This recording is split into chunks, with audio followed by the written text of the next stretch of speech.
Hello and welcome to Module 6 of the SPEEDIER SME training. Today we'll be looking at SME engineering. So we're just going to go through a few things. So power and energy basic knowledge, the units of it, so kilowatts, power, motors and cars, kilowatt hours for energy, primary energy, and we're also going to look at carbon. So power and energy basic knowledge. So a unit of power is a kilowatt. You might see these on motors or even on like hand drills or even your lighting, you could see it on watts.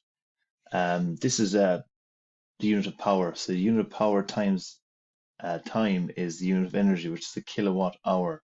So kWh. You might see these on your energy bills, for example, an electricity bill, or you might even see it on your gas bill. And this is the amount of power used in an hour. Confusing, I know, but it's power times time of use. That's one way to look at it. It's easy when you think about it that way. Other ways you can calculate power is voltage times current. This is for electricity. So your voltage, which is 210, 240, times your current, which would be the amps. So voltage times amps equals power. Power ratings are essential for energy breakdowns and power breakdowns on site. Breakdown as in the overall energy consumption in different areas, whether it's your motors are consuming more than your HVAC system or your lighting system. This is the breakdown that we want to look at, not actual breaking down of equipment. And just some things to think, like a 1 watt is equivalent to 0.001 horsepower, or 1 horsepower is equal to 755 watts. So just usually when you see like a 240 brake horsepower or things like that, just to know that times that by 750 and you got the amount of watts that you have. And as said there, an electrician can perform on-site power metering for nearly all electrical machines. So again, calculating power from brake horsepower, this is just a fun way to kind of figure out things that, you know, connect things in your life, like your car to energy, and figuring out, well, how much light, how many LED light bulbs does it take to run a car, things like that, simple things like this. So what you're going to do is you see there 108 to 315 brake horsepower. So you times that by 750 and you know how much kilowatts there is, and divided by 1000, you know how much kilowatts there are then.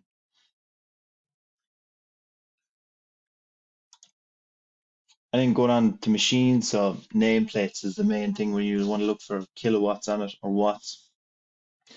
You can see the top left, you see the computer nameplate. So input 100 to 240 volt, 10.1 amps. So you times that by that and you get your charging input, and then your output is 12 volts times 57 amps. And then you have the boiler nameplate here, so max rated output capacity.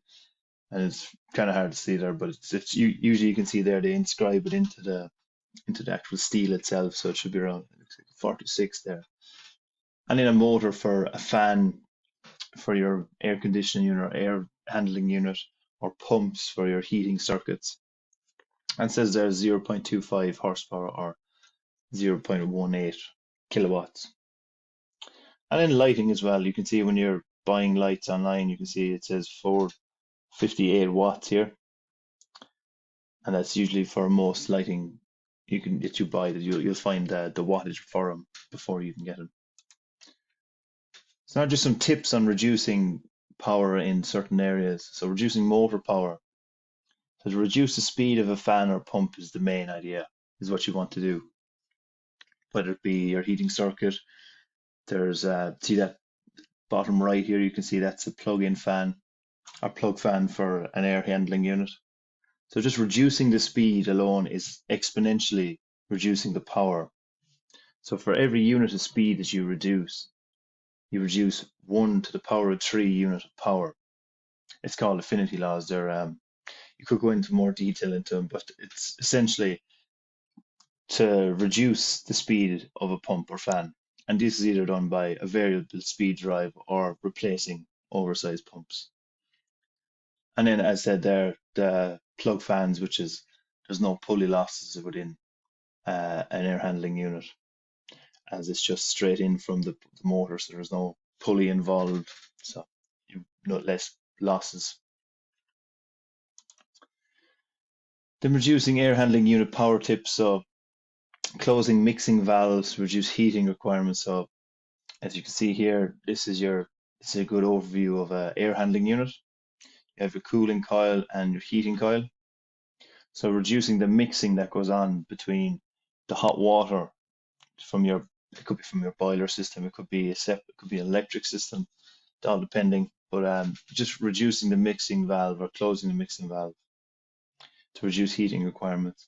Weather compensation is another thing. It's a control strategy in a building management system, which adjusts the heat output of the boiler in proportion to the outdoor air temperature or the load within the room.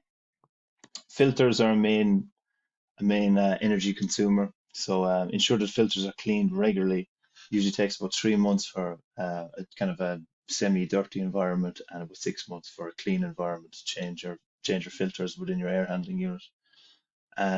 Unclean filters can increase the pressure within the air handling unit, and when there's more pressure, the supply fan needs to be worked more and more and more. That's driving up your electricity costs and running costs that don't really be needed.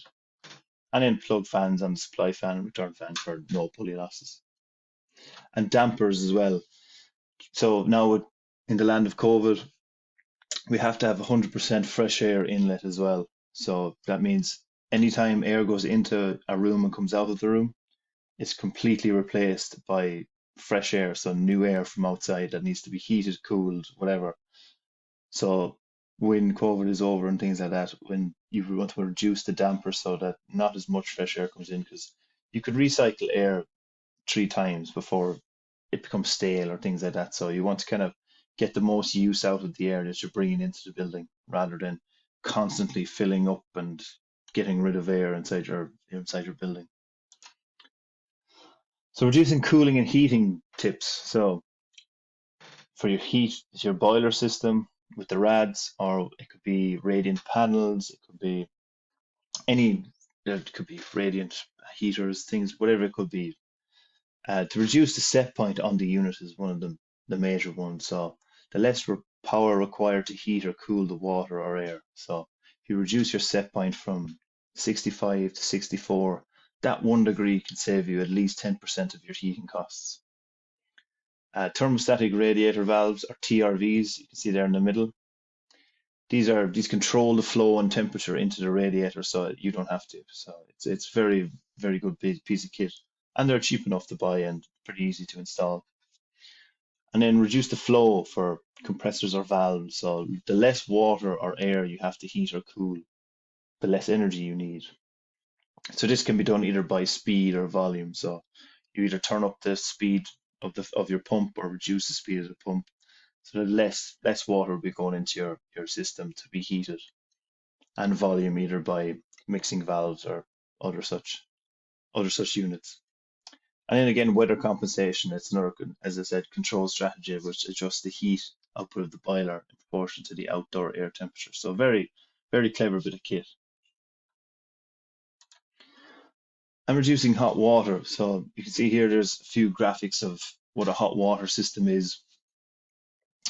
So reduce the flow of hot water basically from taps by using an aerator as one tip. So these things, usually 4.5 liters per second is kind of the main speed or the flow rate of a tap. And if you reduce that with these aerators, you can get them down to 3.5 liters per second. So you're saving a liter a second if you have it on full tilt. So imagine that times 20, you're saving 20 liters, and that 20 liters of hot water. It's kind of common sense when you think about it. It's just numbers. That's all it is. And what you want to do is you want to reduce the number of liters that are coming out of your taps by these aerators. Another one there is reduce the flow of pump from the hot water tank.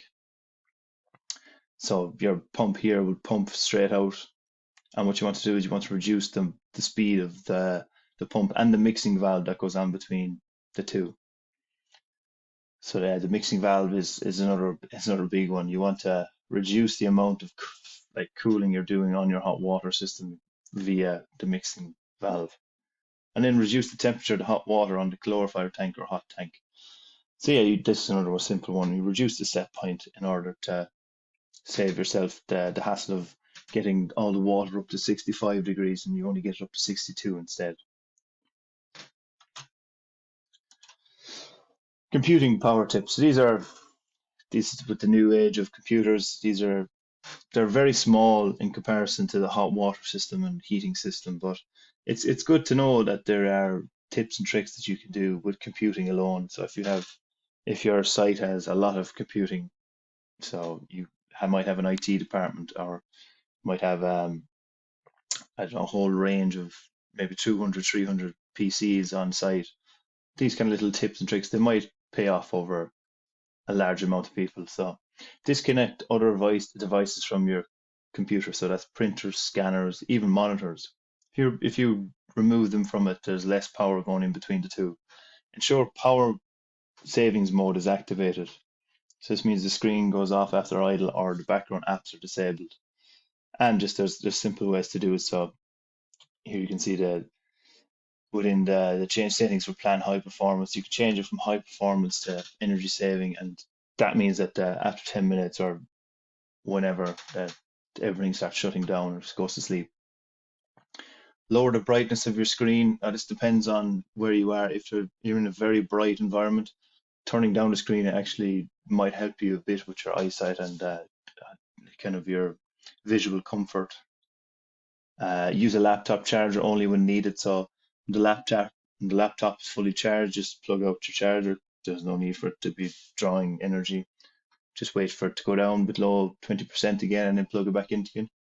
And then look for Energy Star compliant or equivalent. So Energy Star is an American-based company that sign off on energy efficient technologies.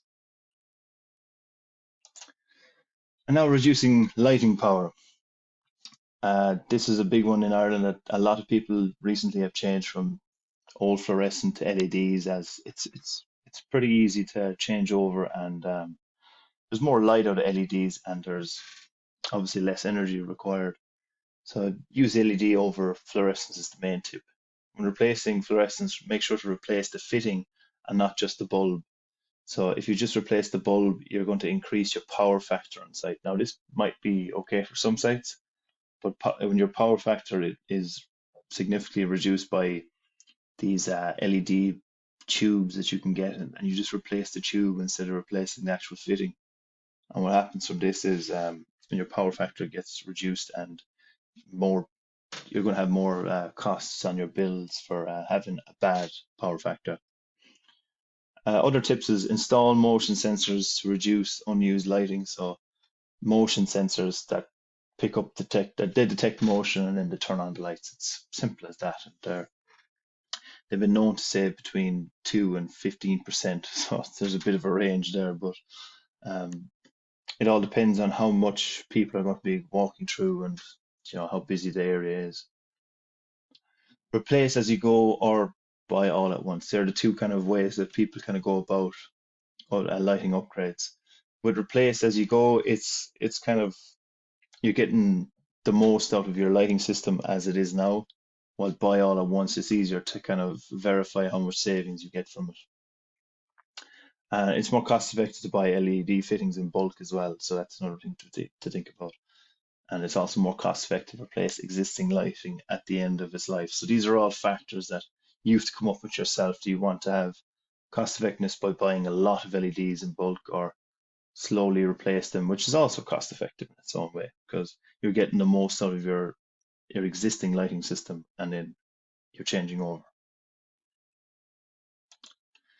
So we're going to go through a few little tips and tricks on your energy bills analysis. So night and day rates, power factor, kVA, changing suppliers, and MRSO.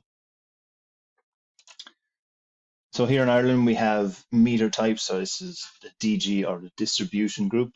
You can find it on your bill here. It's usually at the top, and it says DG here underneath your MPRN, and MC is the next one we're going to get onto as well. So DG, here's the distribution group description. So DG1 is your urban domestic customer. DG2 is rural customer.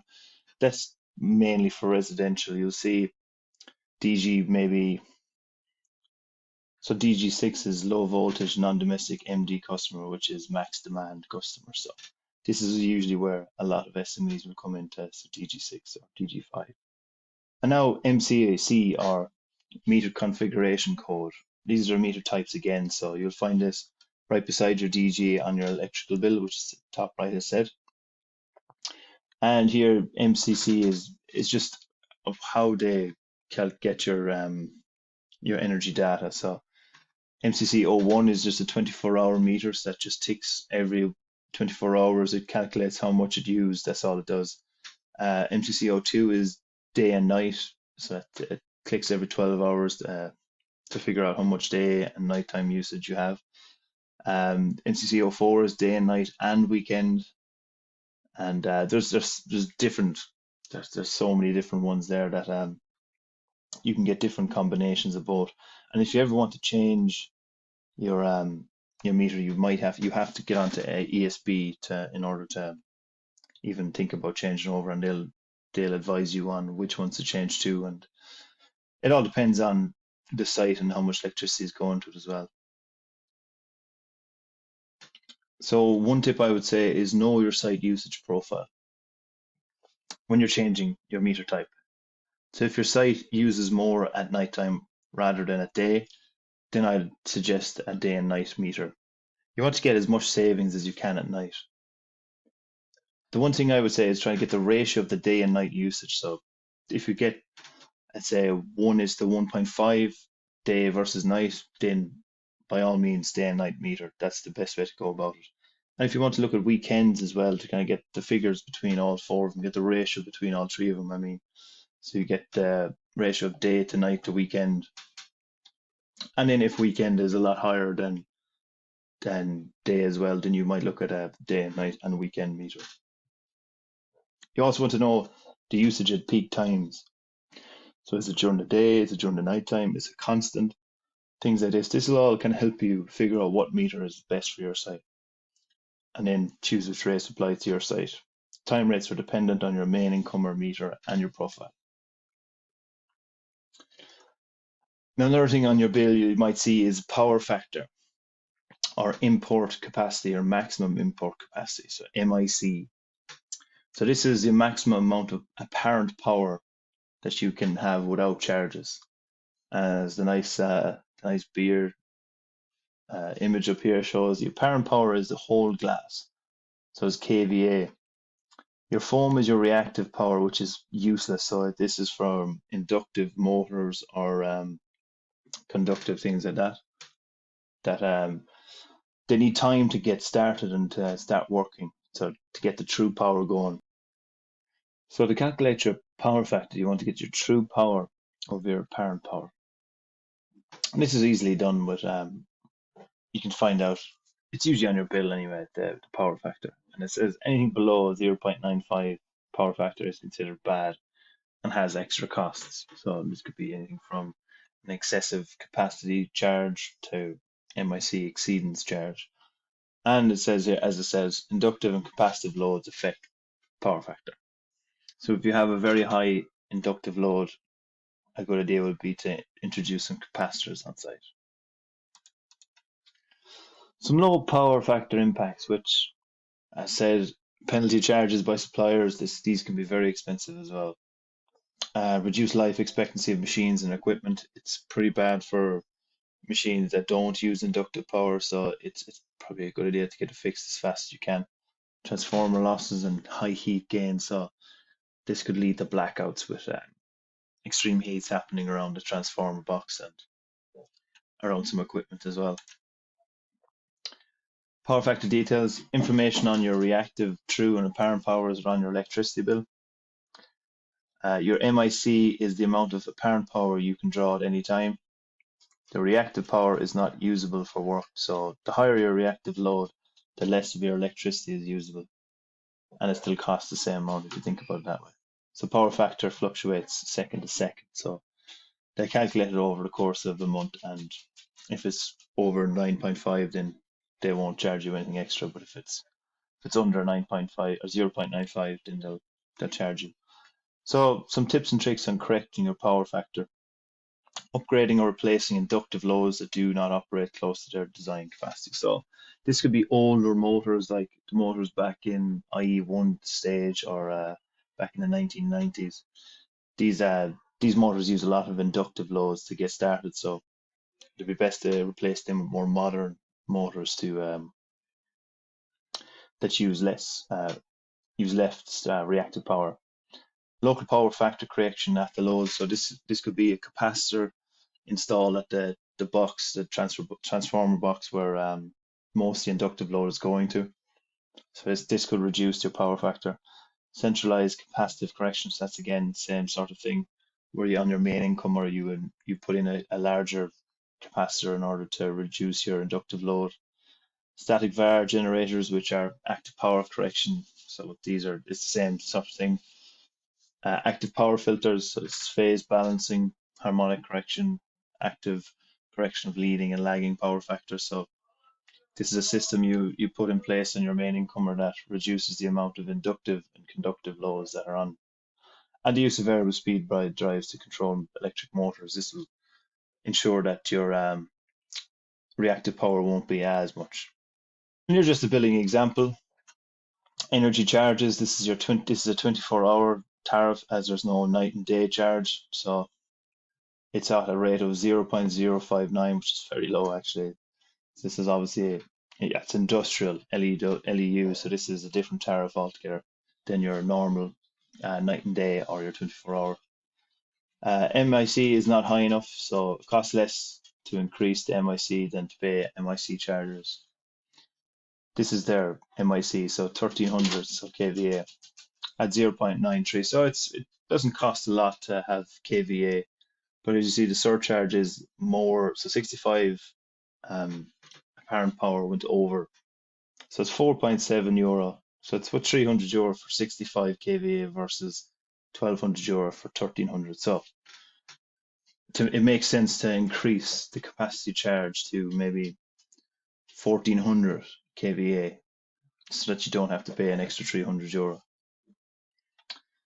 Night and day ratio. So this is for transmission use of the system. So they'll always give you a day and night rate for your transmission, but your distribution up here will always just be your standing charge, capacity charge, and if possible night and day.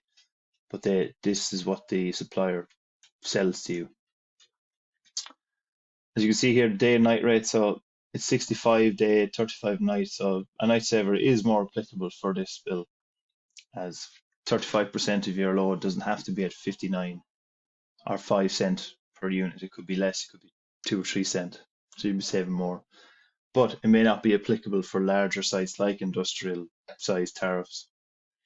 And then the Eeos credits, these are credits that were part of the Eeos scheme, where obviously the supplier they paid money to upgrade for an energy upgrade, and they're slowly being paid back by the site. So, and if it's credited here as well, that means that obviously the energy credits they've sold, the supplier has sold, and they've obviously come as a zero cost for this site, which is pretty good. So all in all, here are some questions that usually come up. So what is the apparent power if the true power is 100 and the reactive power is 25? So you just add the two of them together, so that's 125. What meter type is an Irish DG2? This is a rural domestic customer. Type of MCC02, it's a day and night meter. How much watts is in 10 horsepower, which is 7,457. How do you reduce power in a motor? Reduce the speed. How do you reduce boiler energy consumption? Reduce the set point. So these are all kind of simple enough things to answer, like what is bad power factor below 0.95%. It's just to help you kind of figure out, okay, these are the questions that some people have, obviously have the same kind of questions, and to help you with more.